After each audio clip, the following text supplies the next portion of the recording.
নমস্কার বন্ধুরা, আজ আমি আবারও একটি নতুন রেসিপি নিয়ে চলে এসেছি আমার সুমি হোম কিচেন ইউটিউব চ্যানেলে, যেটি হচ্ছে টমেটো পাঁপড়। আমরা তো সাধারণত অনেক রকমেরই পাঁপড় খেয়ে থাকি, তো আজকে আমি টমেটো পাঁপড় কীভাবে বানাবো আপনাদের সাথে শেয়ার করব। তো আমি দেখুন প্রথমে 1 কিলো পরিমাণ লাল লাল টুসটুসে পাকা টমেটো নিয়ে নিয়েছি। সেগুলোকে ভালোভাবে ধুয়ে কুকারের মধ্যে দিয়ে দিয়েছি। সেটা কুকারের মধ্যে দিয়ে একটা সিটি মেরে নেব, একটা না দুটো নিয়ে নেব, যাতে খুব ভালোভাবে সেদ্ধ হয়ে যায়। আর এখানে আমি 100 গ্রাম সাবুনের দানা নিয়েছি। সাবুদানাটা মিক্সার গ্রাইন্ডারে একটু পেস্ট করে নেব, যাতে দানা দানা থাকে, একদম চূর্ণ করে নেব না। তো দেখুন হয়ে গেছে আমার।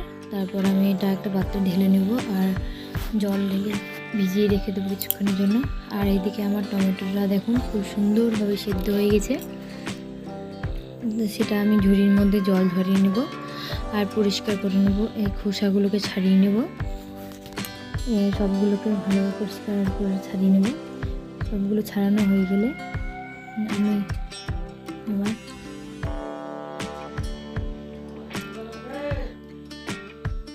দেখুন একে একে সবগুলো ছাড়িয়ে নিয়ে একটা পাত্রের মধ্যে নিয়ে নিয়েছি। তারপর নিয়ে নেওয়ার পরে একটা গ্লাস নেব, গ্লাসের মধ্যে একটু ঠেসে নেব, ঠেসে নিয়ে খুব সুন্দরভাবে গলিয়ে নেব। গলিয়ে নেওয়া হয়ে গেলে আমি এই টমেটোর যে বোঁটাগুলো আছে সেগুলোকেও আমি আলাদা করে পরিষ্কার করে সরিয়ে নেব একে একে। দেখুন ফেলে দিচ্ছি আমি একে একে। এগুলো মিক্সার গ্রাইন্ডারে পেস্ট নাও হতে পারে, যেহেতু এগুলো একটু শক্ত হয়, দানা দানা হয়ে যেতে পারে পাঁপড়ের মধ্যে, তাই ফেলে দিচ্ছি আমি। আর তারপর আমি এগুলোকে মিক্সার গ্রাইন্ডারে দিয়ে গুঁড়িয়ে নেব।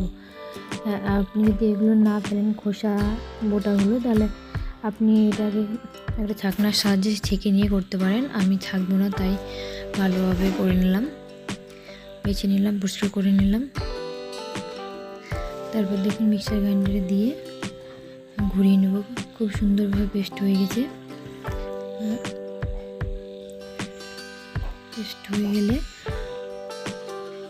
সবগুলোকে একে একে সেম একইভাবে করে নেব।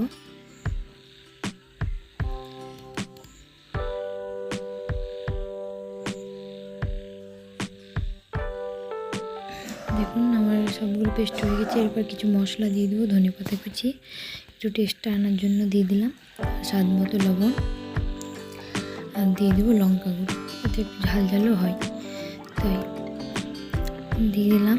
এরপর আমি গ্যাসের মধ্যে কড়াই বসিয়ে কড়াইটাকে গরম করে নিয়ে ভিজিয়ে রাখা সাবুটা দিয়ে দেবো, কিছুক্ষণ রান্না করে নেবো। আর একটু জলও দিয়ে দিলাম, সাবুটাকে ভালোভাবে রান্না করে নেবো। দেখুন সাবুটা ভালোভাবে রান্না হয়ে গেছে।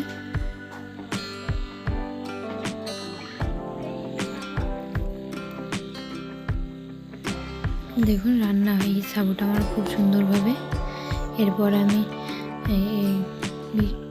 টমেটো পেস্টটা দিয়ে দিলাম, সবগুলোকে দিয়ে খুব সুন্দরভাবে নাড়িয়ে রান্না করে নেব।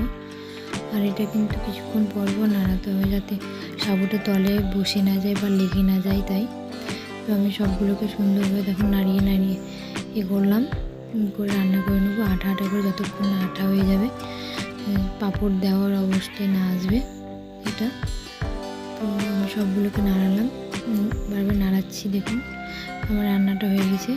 তারপর আমি এটা একটা পাত্রের মধ্যে ছাদে নিয়ে গিয়ে একটা ত্রিপল দিয়ে একটা হাতার সাহায্যে হাতা দিয়ে পরিমাণ মতো নিয়ে হাতার পিছন দিয়ে ঘুরিয়ে ঘুরিয়ে এরকমভাবে দিয়েছিলাম। তো আমি এই ক্লিপটা নিতে পারিনি, আমার ফোনটা একটু প্রবলেম হয়েছিল, তো এটা দিয়ে দিয়েছি। দেখুন এটা কিছুক্ষণ পর, আর এটা একদিন পর এটা। তারপর পাঁপড়টা শুকিয়ে গেছে, আমার পাঁপড়টা দেওয়া খুব পাতলা হয়ে গেছিলো, আপনারা একটু মোটা করে দেবেন, ঘন করে, তো তাই তুলতে আমার অসুবিধা হচ্ছিল। দেখুন তুলতে গিয়ে ভেঙে যাচ্ছিল, তো আপনারা যখন দেবেন একটু মোটা করেই দেবেন। আর এইদিকে আমি একটু বেশি করে সরষের তেলটা বুলিয়েছিলাম ত্রিপলটায়, তাই এদিকেও সুন্দরভাবে উঠে যাচ্ছে। দেখুন কি সুন্দর উঠে গেল, পাঁপড় হয়ে গেল আমার, একদম নিজেকে আনন্দই লাগছিলো। ফার্স্ট টাইম পাঁপড় বানালাম, সেটা আবার খেতেও খুব সুন্দর হয়েছিল। আর একদম পুরো পাঁপড়ের মতন হয়েছিল।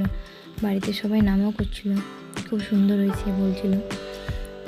আর বাবার বাড়িতেও নিয়ে গেছিলাম। তো যাই হোক, দেখুন পাঁপড়টা খুব সুন্দর হয়ে গেছে, উঠে গেছে। আর একটু এটাকে আমি রোদেও শুকিয়ে নিয়েছিলাম। তারপর আমি এখানে ভাজার জন্য নিয়ে চলে এসেছি রান্নাঘরে।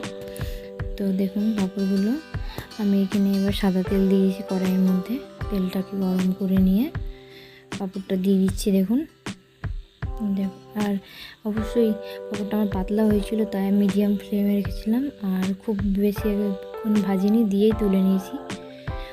তো তারপর আমি দেখুন একে একে সব পাঁপড়গুলোকে সেম একইভাবে ভেজে থালায় তুলে নিচ্ছিলাম। খুব মুচমুচেও হয়েছিল।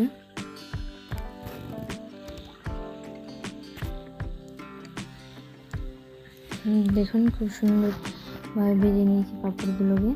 এরপর আমি একটা থালার মধ্যে নিয়ে নিয়েছি। দেখুন ভাঙছি, আমি আওয়াজটা অ্যাড করিনি। তো আপনারা দেখলেই বুঝতে পারবেন যে পাঁপড়টা কতটা মুচমুচে হয়েছিল। ওর রেসিপিটি কেমন লাগলো অবশ্যই কমেন্টে জানাবেন। আর ভালো লাগলে একটি লাইক আর সাবস্ক্রাইব